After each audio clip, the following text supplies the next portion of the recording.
السلام علیکم کلاس 7۔ اب دعا کی حکمت کیا ہے؟ حکمت کا مطلب ہوتا ہے دعا میں کیا راز پوشیدہ ہیں۔ دنیا کی مشکلات، مصائب اور حوادث میں انسان بے بس اور لاچار ہو جاتا ہے۔ حوادث کا مطلب ہوتا ہے حادثے۔ اب دنیا میں بہت مشکلات، یعنی زندگی نام ہی امتحان کا ہے۔ اللہ تعالیٰ نے اس دنیا میں بھیجا ہے تو اس امتحان کے لیے بھیجا ہے۔ یہ ایک وقفہ ہے ہمارا۔ اصل زندگی ہماری کہاں ہے؟ آخرت کی زندگی ہے۔ اللہ تعالیٰ نے ہمیں بنایا اور پھر اس کے بعد ایک زندگی ہماری اس سے پہلے بھی تھی، پھر اس کے بعد ہمیں موت کی نیند سلا دیا، پھر اس دنیا میں بھیج دیا۔ اور اس دنیا میں ہم نے جو ہے وہ تھوڑا سا ٹائم پیریڈ گزارنا ہے، جیسے ہم کلاس میں ایگزام دینے جاتے ہیں اور 3 گھنٹے کا، بالکل اسی طریقے سے اس دنیا میں اللہ تعالیٰ نے ہمیں بھیجا ہے امتحان کے لیے۔ یہاں پر مشکلات لازماً ہماری زندگی میں آئیں گی، مصائب لازماً ہماری زندگی میں آئیں گے، حادثے لازماً ہماری زندگی میں آئیں گے۔ تو یہ مشکلات، مصائب اور حادثے جب آئیں گے تو اب ہمارا رویہ کیا ہونا چاہیے اور ہم کس طریقے سے اس کو جو ہے وہ ڈیل کریں۔ اور ہم بے بس نظر آتے ہیں، ہمیں بعض اوقات لاچار ہو جاتے ہیں، کچھ سمجھ میں نہیں آ رہا ہوتا کیا کریں کیا نہ کریں۔ تو ایسی مایوسی کی کیفیت میں دعا سب سے بڑا سہارا ہے۔ تو جتنی بھی مشکلات آئیں گی، مصائب آئیں گے، حوادث میں انسان بے بس اور لاچار ہو جاتا ہے اور مایوسی کا شکار ہو جاتا ہے، یعنی دنیاوی کوئی سبب اس مسئلے کو حل نہیں کر رہا ہوتا۔ کوئی بھی راستہ اختیار کر لیں لیکن وہ مسئلہ حل نہیں ہو رہا ہوتا۔ تو ایسی حالت میں دعا کی حکمت یہ ہے کہ وہ انسان کو حوصلہ دیتی ہے۔ اب اس دعا میں کیا راز ہے کہ انسان جب اللہ سے دعا کرتا ہے تو اس کا حوصلہ بلند ہو جاتا ہے اور مایوسی سے یہ بچاتی ہے۔ دعا مایوسی سے بچاتی ہے۔ کیوں بچاتی ہے؟ کیونکہ ظاہر ہے جب ہم جس سے دعا کر رہے ہیں اسے ہم ہر چیز پر قدرت والا سمجھتے ہیں اور ہم جانتے ہیں کہ وہ ہستی ہر چیز پر قادر ہے، تمام کے تمام اختیارات اس کے ہاتھ میں ہیں، پوری کی پوری دنیا اس کے کنٹرول میں ہے، وہ سب کچھ کر سکتا ہے۔ تو کیا ہے کہ ہمارے اندر حوصلہ بڑھتا ہے کہ نہیں، اللہ ہمارے ساتھ ہے، اور ہماری مایوسی کیا ہو جاتی ہے؟ ختم ہو جاتی ہے، اور اللہ تعالیٰ سے اس کا تعلق جڑ جاتا ہے۔ جو دعا کر رہا ہوتا ہے، جو بندہ دعا کرتا ہے، اللہ تعالیٰ سے اس کا تعلق کیا ہو جاتا ہے؟ جڑ جاتا ہے۔ اور جس سے اللہ کا تعلق جڑ جائے تو پھر تو ناکام ہو ہی نہیں سکتا وہ، کیونکہ ظاہر ہے سب کچھ تو کس کا ہے؟ اللہ کا ہے، اور وہ اللہ ہی کو پکار رہا ہے۔ وہ خود بھی جانتا ہے کہ میرا سب سے بڑا سہارا کون سا ہے؟ اللہ تعالیٰ ہے۔ تو کیا ہے، اس سے اللہ تعالیٰ کا تعلق بہت اچھا ہو جاتا ہے۔ اصل میں دعا ہی سب سے اہم چیز ہے جو اللہ سے تعلق کو مضبوط کرتی ہے۔ تو دعا کی حکمت یہ ہے کہ دعا سے ہمیں حوصلہ ملتا ہے، مایوسی دور ہو جاتی ہے، اور سب سے بڑھ کر یہ کہ ہمارا اللہ تعالیٰ سے بھرپور تعلق قائم ہو جاتا ہے۔ جب شدید پریشانی اور شدید تکلیف ہوتی ہے تو سب سے بڑھ کر تعلق کس سے جڑتا ہے؟ اللہ تعالیٰ سے۔ کوئی بھی دنیا کا انسان ایسا نہیں ہے جس سے اس کا تعلق جڑے، بلکہ کس سے جڑتا ہے؟ اللہ تعالیٰ سے۔ اور وہ کہیں بھی ہو اور کوئی بھی ہو، جب شدید پریشانی ہوتی ہے تو وہ ہر انسان، چاہے وہ مسلمان ہو چاہے وہ نان مسلم ہو، وہ اوپر والے کو پکارتا ہے، اپنے رب کو پکارتا ہے شدید تکلیف میں۔ اب یہ اتنی اہم چیز ہے کیونکہ اللہ تعالیٰ ہی نے ہمیں پیدا کیا ہے، اور ہمارا لنک جو ہے وہ اپنی سب سے زیادہ تکلیف میں کس سے بنتا ہے؟ اس سے بنتا ہے جس نے ہمیں پیدا کیا۔ تو کیا ہے، دعا اتنی اہم چیز ہے۔ تو اب جب وہ دعا کرتا ہے تو اس کی مایوسی جاتی رہتی ہے، اس کا حوصلہ یہ ہو جاتا ہے، بلند ہو جاتا ہے۔ اور ایک مسلمان کے لیے تو بہت زیادہ اہم چیز ہے دعا۔ دعا مانگنے کے آداب کیا ہیں؟ اپنی دعا کو مقبول بنانے کے لیے دعا کے چند آداب یہ ہیں۔ اب ادب کیا ہے؟ سارے آداب کو ملحوظ رکھتے ہوئے ہم دعا کریں اللہ تعالیٰ سے۔ نمبر 1 کیا ہے؟ دعا اخلاص و توجہ سے مانگنا۔ اخلاص یعنی خالصتاً، صرف اور صرف اللہ تعالیٰ سے مانگنا۔ اب اس میں کسی اور کی کو شریک نہ کرنا، صرف اور صرف اللہ تعالیٰ کو مانگنا، اللہ تعالیٰ سے مانگنا۔ میں نے ابھی آپ کو بتایا جب شدید تکلیف پہ کوئی بندہ ہوتا ہے تو صرف اور صرف اللہ تعالیٰ کو پکارتا ہے۔ اس کی بہت سی اہم مثالیں بھی ہیں۔ اس میں ایک واقعہ ہے حضرت اکرمہ کا، جو ابو جہل کے بیٹے تھے. وہ جب فتح مکہ کے وقت مکہ چھوڑ کر جا رہے تھے، کیونکہ انہوں نے سوچ لیا تھا کہ اسلام ہمیں قبول نہیں کرنا اور اگر یہاں رہیں تو قتل کر دیے جائیں گے.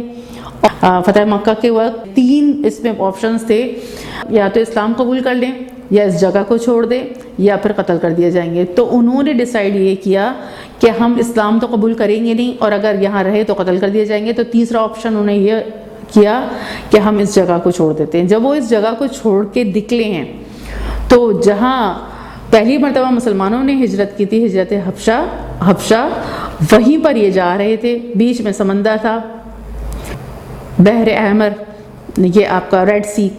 تو جب اس کو کراس کر رہے تھے تو اتنا بڑا سمندری طوفان آیا کہ اب ان کی حالت خراب ہوئی، اور انہوں نے صرف اور صرف اللہ کو پکارا. جب شدید تکلیف ہوتی ہے تو بندہ صرف اور صرف اللہ تعالیٰ کو پکارتا ہے. تو انہیں سمجھ میں آیا کہ اسی کی دعوت تو اس کے پاس ہم دے رہے ہیں، تو وہ واپس پلٹ کر آئے اور انہوں نے آ کے اسلام قبول کر لیا. تو اسی طریقے سے آپ دیکھیں گے کہ نان مسلمز میں بھی جب بہت پریشانی کی کیفیت ہوتی ہے تو وہ صرف اوپر والے کو پکارتے ہیں. تو کیا ہے، لیکن اس میں کیا ہے کہ اب جب اوپر والے کو پکار رہے ہیں تو اب اس کے ساتھ پھر بیچ میں کسی اور کا بھروسہ نہیں ہونا چاہیے، کسی اور پر توکل نہیں ہونا چاہیے. صرف اور صرف اس کی ذات پر توکل ہو، اور صرف خالصتاً اسی سے مانگے، اور دعا توجہ سے مانگنی چاہیے. یعنی پھر یہ نہیں کہ آپ دعا تو مانگ رہے ہیں اللہ تعالیٰ سے اور پھر ادھر ادھر جو ہے وہ آپ کی سوچے جا رہی ہیں، دل و دماغ کہیں اور ہے. تو پہلا ادب کیا ہے، اخلاص ہونا چاہیے. دوسرا کیا ہے، توجہ سے مانگے. دعا کی مقبولیت کے لیے رزق حلال کھانا. اب دوسری جو اہم بات ہے وہ کیا ہے، دعا قبول ہوتی ہے جب انسان رزق حلال کھائے، یعنی اس کی کمائی میں حرام کمائی شامل نہ ہو. اس کے لیے حضور پاک صلی اللہ علیہ وسلم سے ایک حدیث ہے کہ ایک شخص جو ہے وہ خانہ کعبہ جاتا ہے، اس کے کپڑے گرد آلود ہیں، کیونکہ پرانے زمانے میں جب سفر کرتے تھے تو کپڑوں پہ مٹی آ جاتی تھی، بالوں میں مٹی آ جاتی تھی. تو اس کے کپڑے گرد آلود ہیں، اس کے سر میں جو ہے وہ مٹی ہے، اور وہ جا کے خانہ کعبہ کے سامنے ہاتھ اٹھا کے دعا کر رہا ہے، اے رب اے رب. لیکن اس کی دعا کہاں قبول ہو کہ اس کا کھایا، اس کا جو پہنا ہوا ہے وہ حرام کا ہے، اس نے جو کھایا ہوا ہے وہ حرام کا ہے، وہ جو کچھ بھی کر کے پہنچا ہے وہاں پر وہ حرام کا ہے. تو حرام سے پلنے والا گوشت بھی کبھی جنت میں نہیں جائے گا، اور حرام جس کے پیٹ میں ہوگا اس کی دعا بھی قبول نہیں ہوگی. تو جو کچھ بھی ہم کھا پی رہے ہیں اور جو بھی ہماری کمائی کا راستہ ہے وہ کیسا ہونا چاہیے، رزق حلال. وہی سارے راستے اختیار کرنے چاہیے جس میں اللہ تعالیٰ نے فرمایا کہ یہ صحیح راستہ ہے رزق کمانے کا. تو رزق حلال جو کماتا ہے اس کی دعا بھی کیا ہوتی ہے، قبول ہوتی ہے. برے اور گناہ کے کاموں کی دعا نہ کرنا. اس میں تیسرا اہم ادب یہ ہے کہ برے کام جس کو اللہ نے برا کہہ دیا ہے اور اللہ کے رسول نے برا کہہ دیا ہے اور گناہ کہہ دیا ہے، اس کے حوالے سے دعا کرنا جائز نہیں ہے، چاہے وہ آپ سمجھ رہے ہوں. اب اسی لیے ضروری ہے علم حاصل کرنا. جب علم حاصل کرتے ہیں تب پتہ چلے گا کون سا گناہ ہے، کون سی چیز نیکی ہے، کیا نیکی ہے کیا گناہ ہے. کیونکہ ہمارے یہاں بہت ساری چیزیں ہم یہ سوچ رہے ہوتے ہیں کہ یہ تو صحیح ہے، کوئی غلط نہیں ہے، لیکن اللہ تعالیٰ اور اللہ کے رسول بتائیں گے کہ کون سی چیز گناہ ہے اور کون سی چیز جو ہے وہ نیکی ہے. تو اس لیے علم حاصل کرنا بہت زیادہ کیا ہے، ضروری ہے. ہرگز برے اور گناہ کے کاموں کی دعا نہیں کرنی چاہیے. کسی کے لیے بھی بد دعا جو ہے وہ بہتر نہیں ہے. کسی کے لیے جو ہے وہ نقصان کی دعا کرنا کسی کو، تو اس طرح کی دعائیں جو اللہ اور اللہ کے رسول بتاتے ہیں کہ یہ گناہ ہیں، وہ دعائیں نہیں کرنی چاہیے. تیسری چیز کیا ہے، دعا صرف اللہ تعالیٰ سے مانگنا. کسی اور سے دعا مانگنے کی اجازت اللہ تعالیٰ نے نہیں دی ہے، اور یہ بہت بڑا شرک ہے. اور مشرک کبھی جنت میں نہیں جائے گا، چاہے کتنے ہی نیک اعمال کر لے، لیکن اگر وہ شرک میں ملوث ہوا. اور یہ دعا سب سے اہم چیز ہے کہ اس میں اگر شرک آ جائے تو پھر وہ جنت میں نہیں جائے گا. صرف اور صرف اللہ تعالیٰ سے مانگنا ضروری ہے. تیسری چیز پھر اس کے بعد کیا ہے، طہارت کی حالت میں دعا مانگنا، یعنی انسان پاک صاف ہونا چاہیے، دل بھی پاک ہو اور جسم اور لباس بھی پاک صاف ہو، تو طہارت کی حالت میں دعا مانگنا۔ اور سب سے اہم چیز کیا ہے، بعض اوقات ایسا ہوتا ہے کہ کہیں کوئی جو ہے وہ ہم ایسی حالت میں ہے کہ پانی اویلیبل نہیں ہے، بہت پریشانیاں ہیں، کوئی کہیں بہت مشکل میں پھنس گیا ہے، اور وہاں پر جو ہے وہ تب بھی دل کے قریب تو اللہ تعالیٰ ہوتا ہے، اور اللہ تعالیٰ اپنے ہر بندے کی کیا کرتا ہے، دعا قبول کرتا ہے۔ قبولیت کے یقین کے ساتھ دعا مانگنا۔ اچھا، ایک اور کیا اہم چیز ہے کہ جب ہم دعا مانگ رہے ہوں تو اس بات کا یقین ہو کہ اللہ تعالیٰ ہماری دعا قبول کریں گے، کیونکہ وہ ہر چیز پر کیا ہے، قادر ہیں۔ تو قبولیت کے یقین کے ساتھ دعا مانگنا بہت ضروری ہے کہ میری دعا یقیناً رد نہیں ہوگی، وہ ضرور قبول ہوگی۔ تو یہ آداب ہیں، یعنی اس طرح دعا مانگنا، پتہ نہیں قبول ہوگی یا نہیں ہوگی، تو یہ جو پتہ نہیں قبول ہوگی یا نہیں ہوگی تو اس کا مطلب ہے کہ یہ یقین کی کیفیت نہیں ہے، تو دعا قبول نہیں ہوگی۔ دعا یقین کی کیفیت کے ساتھ مانگنا بہت زیادہ کیا ہے، ضروری ہے، تو پھر دعا کیا ہوتی ہے، قبول ہوتی ہے۔ دعا مانگنے کے فوائد کیا ہیں؟ دعا مانگنے کا پہلا فائدہ کیا ہے، دعا پریشانیوں کے ازالے کے لیے مؤثر ترین ہتھیار ہے۔ پریشانیوں کے ازالہ کا مطلب کیا ہوتا ہے، دور کرنا، پریشانی کو دور کرنے کے لیے بہت مؤثر ترین ہتھیار ہے۔ جتنی بھی بڑی مشکل ہے وہ دعا کے ذریعے کیا ہو سکتی ہے، دور ہو سکتی ہے۔ نمبر 2 کیا ہے، دعا بیماریوں سے نجات و شفا کا ذریعہ ہے۔ جتنی بھی بڑی بیماری ہے تو وہ ٹھیک کون کر سکتا ہے، بیماری بھی کس نے دی ہے، اللہ تعالیٰ نے دی ہے، تو وہ ٹھیک بھی کون کر سکتا ہے، اللہ تعالیٰ کر سکتا ہے۔ تو بیماریوں سے نجات و شفا کا ذریعہ ہے دعا۔ نمبر 3 کیا ہے، دعا اللہ تعالیٰ سے تعلق کو مضبوط کرتی ہے، کیونکہ جب ہم دعا کر رہے ہوتے ہیں تو پھر ہم کسی اور چیز کی طرف نہیں ہوتے، وہ صرف اور صرف ہماری پوری توجہ کس کی طرف مرکوز ہو جاتی ہے، اللہ کی طرف، ہماری پوری کنسنٹریشن اللہ تعالیٰ کی طرف ہو جاتی ہے، تو ہمارا تعلق اللہ تعالیٰ سے کیا ہے، بن جاتا ہے۔ کیونکہ ظاہر ہے جب ہم پکار رہے ہوتے ہیں اے اللہ تعالیٰ ہماری اس مسئلے کو حل کر دے، تو ہم اللہ تعالیٰ سے جب ہم کلام ہو رہے ہوتے ہیں دعا میں، تو ہمارا اللہ تعالیٰ سے تعلق کیا ہے، مضبوط ہوتا ہے۔ دعا قوت ارادی کو مضبوط اور مستحکم کرتی ہے۔ اب جب ہم اللہ تعالیٰ سے دعا کر رہے ہیں تو جس کام کا ہم نے ارادہ کر لیا ہے اس کے لیے اللہ تعالیٰ کی طرف سے ہمیں کیا مل جاتی ہے، طاقت مل جاتی ہے۔ اس دعا کی وجہ سے ہمارے اندر قوت ارادہ جو ہمارا ارادہ ہے اس میں طاقت ملتی ہے، وہ مضبوط ہو جاتا ہے اور مستحکم ہو جاتا ہے۔ مستحکم کا مطلب بھی مضبوط ہوتا ہے۔ تو کیا ہے کہ ہم اس کام کرنے کے لیے اپنے اندر طاقت اور مزید محسوس کرتے ہیں، اور ہم کیا ہو جاتے ہیں، دعا کی وجہ سے قوت ارادی ہماری کیا ہو جاتی ہے، اس کام کرنے کی ارادے کی قوت ہمارے اندر کیا ہو جاتی ہے، مضبوط ہو جاتی ہے۔ دعا دل و دماغ کے یقین کی کیفیت کو بڑھاتی ہے۔ جب ہم اللہ تعالیٰ سے دعا کر رہے ہوتے ہیں تو ہماری اندر کی کیفیت کیا ہو جاتی ہے، دل و دماغ کی یقین کی کیفیت کیا ہو جاتی ہے، بڑھ جاتی ہے۔ ہم کہتے ہیں یقیناً اللہ تعالیٰ ہر چیز پر قادر ہے اور یہ سب کچھ اللہ تعالیٰ کیا ہے، کر سکتے ہیں۔ تو یہ دعا مانگنے کے فائدے ہیں کہ ہمارے اندر یقین کی قوت جو ہے وہ بڑھ جاتی ہے، ہماری قوت ارادی بڑھ جاتی ہے، اور ہمارا اللہ تعالیٰ سے تعلق جڑ جاتا ہے، ہماری بیماریوں سے ہمیں نجات مل سکتی ہے، اور ہر پریشانی ہماری کیا ہے، دور ہو سکتی ہے۔ تو یہ بہت بڑا مؤثر ہتھیار ہے، بلکہ یہ تمام ایون جتنے بھی ہمارے بڑے دشمن ہوں ان کے خلاف بھی سب سے بڑا ہتھیار کون سا ہے، ہمارا دعا ہے۔ یعنی کوئی کتنا بھی ہمارے لیے پرابلم کریٹنگ ہو، لیکن دعا اس کے ہمارے لیے سب سے بڑا کیا ہے، ہتھیار ہے۔ یعنی ہمارے لیے ہر چیز، ہمارا جو سارے مشکلات کا حل کس میں ہے، دعا میں، اور ہمارا سب سے بڑا سہارا کون ہے، اللہ تعالیٰ۔ تو اس سے تعلق ہمارا جڑ جاتا ہے اور ہماری ہر مشکل جو ہے وہ کیا ہو جاتی ہے، آسان ہو جاتی ہے۔ دعا میں چونکہ عاجزی اور انکساری ہوتی ہے، کیونکہ ظاہر ہے جب ہم اللہ تعالیٰ سے دعا کر رہے ہوتے ہیں، عاجزی اور انکساری کا مطلب ہوتا ہے انسان اپنے آپ کو اس وقت بے بس محسوس کرتا ہے کہ اللہ تعالیٰ میرے ہاتھ میں، میرے بس میں کچھ نہیں ہے، جو کچھ کر سکتا ہے وہ تو کر سکتا ہے۔ تو انسان اللہ کے آگے جھک جاتا ہے اور اس کے اندر عاجزی آ جاتی ہے، بے بسی کی کیفیت اس کے اندر پیدا ہوتی ہے۔ جیسے ہاتھوں کو اوپر اٹھانا اب یہ عاجزی ہمارے اندر کی کیفیت میں بھی موجود ہوتی ہے اور ہماری ظاہر میں بھی نظر آ رہی ہوتی ہے. وہ ظاہر میں کیا ہوتی ہے؟ ہم ہاتھوں کو کس کے آگے اٹھاتے ہیں؟ اللہ کے آگے. گڑ گڑا کے مانگنا یعنی ہم رو رہے ہوتے ہیں اس کے آگے اور مانگ رہے ہوتے ہیں.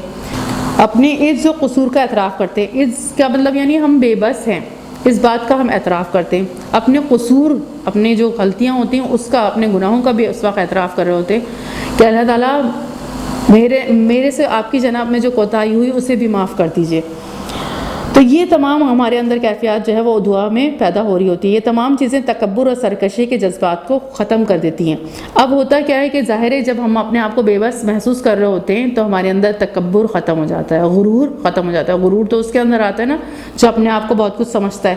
اب جب ہم اپنے آپ کو عاجز سمجھ رہے ہیں اور ہم اس مسئلے کو سالو ہی نہیں کر پا رہے ہیں تو کیا ہے، جب ہم اللہ تعالیٰ سے دعا کر رہے ہیں تو پھر غرور کیا ہو جاتا ہے؟ ختم ہو جاتا ہے. کیونکہ غرور تو، اور ویسے بھی غرور تو کس کی چادر ہے؟ اللہ تعالیٰ کی چادر ہے. کیونکہ غرور اور تکبر اور بڑائی تو کس کے لیے؟ اللہ تعالیٰ کے لیے. تو انسان کے اندر سے یہ چیز کیا ہو جاتی ہے؟ ختم ہو جاتی ہے. جب وہ سوچ رہا ہوتا ہے میں تو کچھ کر ہی نہیں سکتا اور اس کے آگے ہم گڑ گڑا رہے ہوتے ہیں، اللہ تعالیٰ سے دعائیں مانگ رہے ہوتے ہیں، تو تکبر کیا ہو جاتا ہے؟ غرور کیا ہو جاتا ہے؟ ہمارے اندر سے ختم ہو جاتا ہے. پھر سرکشی کے جذبات بھی ختم ہو جاتے ہیں. یعنی اب ہم اپنی حد سے باہر نہیں نکلتے اور ہمیں خوف آنے لگتا ہے اور ہم سرکش نہیں ہوتے. سرکش کا مطلب ہوتا ہے اپنی حدود توڑ دینا اور گناہ کرنا، جس کے نتیجے میں تمام افعال و اعمال عاجزی اور انکساری کے سانچے میں ڈھل جاتے ہیں. پھر ہوتا کیا ہے کہ ہماری جو افعال و اعمال ہے، یعنی ہم جو بھی عمل کر رہے ہوتے ہیں وہ عاجزی اور انکساری کے سانچے میں ڈھل جاتا ہے. عاجزی اور انکساری یعنی ہم جو ہے وہ اپنے آپ کو بہت کچھ نہیں سمجھتے، ہم اپنے آپ کو جھکا لیتے ہیں، ہم اپنے آپ کو کمتر محسوس کر رہے ہوتے ہیں اللہ کے آگے اور یہ سوچ رہے ہوتے ہیں کہ اللہ بس ہم سے کیا رہے؟ راضی رہے. کیونکہ جب ہم بار بار 5 وقت نماز پڑھ رہے ہیں اور ہم اللہ تعالیٰ سے دعائیں کر رہے ہیں اور گڑ گڑا رہے ہیں تو پھر انسان اپنے آپ کو بہت کچھ کیسے سمجھ سکتا ہے؟ تو اس کے اندر جو بھی وہ نیک عمل کرے گا وہ عاجزی اور انکساری کے ساتھ کرے گا کہ بس اللہ میری جو بھی چھوٹی موٹی نیکی ہے وہ کیا کر لے؟ قبول کر لے. تو اس کے تمام افعال اور اعمال میں عاجزی، ان کے جتنے بھی اعمال و افعال ہیں اس کے تمام اعمال و افعال، تمام نیک کام جو بھی وہ کام کر رہا ہوتا ہے وہ عاجزی و انکساری کے سانچے میں ڈھل جاتے ہیں. تو یہ دعا سے ہمیں سارے جو ہے وہ فوائد حاصل ہوتے ہیں. اب تو یہ تھی ہمارا سبق تھا ہمارا دعا.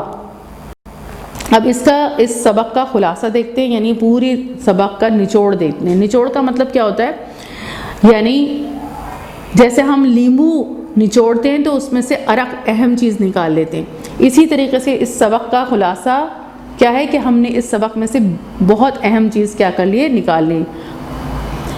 دعا ایک اہم عبادت ہے، دعا عبادت کی روح ہے. دعا کیا ہے؟ بہت اہم عبادت ہے اور دعا عبادت کی روح ہے. یعنی اصل عبادت کیا ہے؟ روح. جیسے ہمارا جسم ہے اور ہماری روح ہے، تو ہم جو ہے ہمارے اندر جو اہم چیز ہے وہ کیا ہے؟ روح. اسی طریقے سے جتنی بھی ہم عبادات کر رہے ہوتے ہیں اس میں اہم کیا چیز ہے؟ دعا. دعا عبادت کی روح ہے. دعا انسان کی عاجزی کو ظاہر کرتی ہے. دعا مشکلات کے وقت انسان کے لیے قیمتی سہارا ہے. سب سے بڑا سہارا دعا ہے. دعا اللہ تعالیٰ سے ہی مانگنی چاہیے کیونکہ اور کوئی شخص، تمام اللہ تعالیٰ کی مخلوق ہیں اور اللہ تعالیٰ جیسا کوئی بھی نہیں ہے. تو ساری طاقت و قدرت کس کی ہے؟ اللہ تعالیٰ کی ہے. تو صرف اسی سے دعا مانگنی چاہیے کیونکہ وہ ہر چیز پر کیا ہے؟ قادر ہے. ہر پیغمبر نے اللہ تعالیٰ سے ہی دعا مانگی ہے اور اپنی امت کو اللہ تعالیٰ سے دعا مانگنے کی تلقین کی ہے. اب ہم مشق دیکھ لیتے ہیں صفحہ نمبر 19 پر. نمبر 1 سوال ہے، مندرجہ سوالات کے جوابات دیں. نمبر 1 کیا ہے؟ دعا کس زبان کا لفظ ہے اور اس کے کیا معنی ہیں؟ یا آپ آرام سے لکھ سکتے ہیں، یہ کوئی مشکل نہیں ہے. اب 7th میں آ گئے ہیں آپ لوگ. دعا کس زبان کا لفظ ہے تو کس کی جگہ پر وہ زبان لکھی جائے گی اور اس کے معنی کیا ہیں تو کیا کی جگہ پر اس کے معنی لکھے جائیں گے. دعا کیوں مانگی جاتی ہے؟ اب یہ والا سوال جو ہے وہ آپ، کیونکہ ہم نے جو ہے وہ اتنا ڈسکس کیا ہے اور اتنا چیپٹر پورا سمجھا ہے، اس کو آپ رف میں کیجیے گا. اور پھر اس کے بعد جو مس آپ کو جواب دیں اسے ٹیلی کریں گے اور مس کو دکھائیے گا، مس اگر اس میں جو کوئی کمی بیشی ہوگی اس کی اصلاح کر دیں گی، پھر اس کے بعد اسے کاپی میں کیجیے گا۔ نمبر 3 سوال ہے دعا کے قبول ہونے کی کیا صورتیں ہیں؟ یہ بالکل آرام سے آپ کر سکتے ہیں، یہ بک میں آپ کی موجود ہے۔ اب خود دیکھیے گا، یہ چھوٹے جواب، اس طرح کے جوابات جو آپ لوگ کر سکتے ہیں اسے آپ لوگوں کو خود ہی کرنا چاہیے، کیونکہ ابھی سے اگر سوالات کے جوابات لکھنے کے عادی ہو جائیں گے تو بڑی کلاسز میں آپ کو خود جواب دینا آ جائے گا، وہاں پر آپ کو مختلف انداز میں جو ہے وہ سوالات آتے ہیں اور پھر خود جواب دینا ہوتا ہے، لیکن چھوٹی کلاسز سے اگر کرنا نہیں سیکھیں گے تو بڑی کلاسز میں بھی جواب دینا نہیں آئے گا۔ تو ابھی سے آپ جو ہے وہ اس کی پریکٹس کریں اور خود جوابات دیا کریں، اور میں وہی دے رہی ہوں جو آپ کر سکتے ہیں، اور جو محسوس ہو رہا ہے کہ آپ کو مشکل لگیں گے اسی کو میں نے آپ سے کہا ہے کہ اس کو رف میں کر کے پھر اس کے بعد میں اس کو دکھائیے گا، میں اس کی اصلاح کر دیں گے، صحیح جو بھی غلطیاں ہوں گی اس کو بتائیں گی کہ اس کو صحیح کر دیں، اور پھر اس کے بعد اگر بہت زیادہ گڑبڑ ہوگا تو پھر مس آپ کو جو صحیح جواب ہے وہ بتا دیں گی۔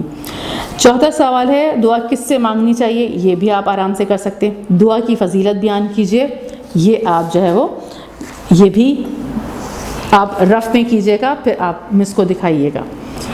اس کے بعد سوال نمبر 2 ہے صحیح جواب پر صحیح کا نشان لگائیں، یہ آپ نے بک میں کرنا ہے، یہ آپ آرام سے کر لیں گے، اتنا مشکل نہیں ہے۔ اور سوال نمبر 3 اور سوال نمبر 4 اور سوال نمبر 5، یہ سارے سوالات جو ہے وہ آپ جو ہے وہ اپنی بک پر اس کو کیجیے گا، مس کتاب پر ہی چیک کر دیں گی، اور اگر کسی کی بک جو ہے وہ پرانی ہے اور اس پہ پہلے سے نشانات ہیں تو یہ سارا کام بھی اپنا سوال نمبر 2، 3، 4 اور 5 یہ اپنی کاپی میں اتار کے پھر وہاں کیجیے گا، اور پھر مس آپ کی کاپی پہ چیک کریں گی۔ السلام علیکم ورحمۃ اللہ وبرکاتہ۔